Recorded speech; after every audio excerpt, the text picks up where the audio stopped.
I met a company recently that they're a little tech startup that tries to deliver coaching through an app. Essentially replacing what we would do. Obviously, I'm sure we're all a little biased about that since it pays the bills for us. But I mean, what do you all think about that? Do you see that as a feasible path forward? Like, can technology replace human intuition? I think we need to embrace technology, absolutely.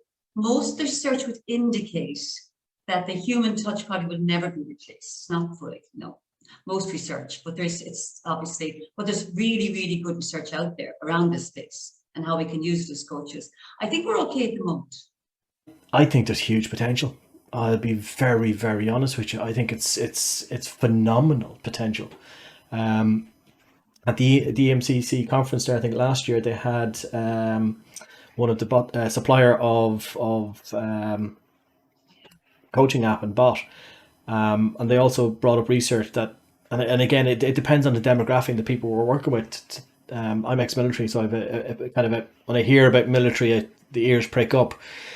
But in the US, they had a higher level of engagement when with veterans with PTSD, when they were engaging with the bot, because they felt the bot wasn't judging them.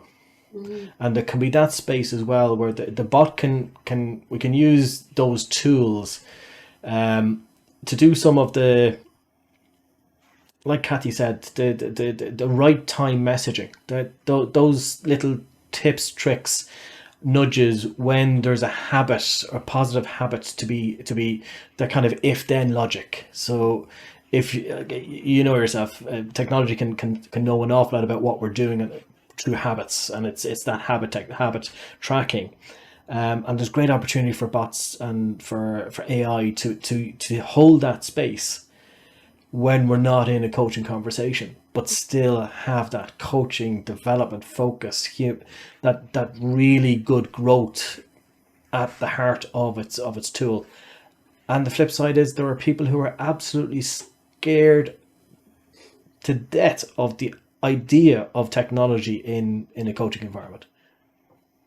Yeah, you're spot on, Stephen. And as I was just listening to you, thinking, I think with the advent of COVID finishing here, and we're all sort of having to reemerge from our shells or reemerge from our caves, if you will, to come out back into the world. And I look at I've got two kids, and I look at them, and the technology is so integrated in them. Like it's part of their being.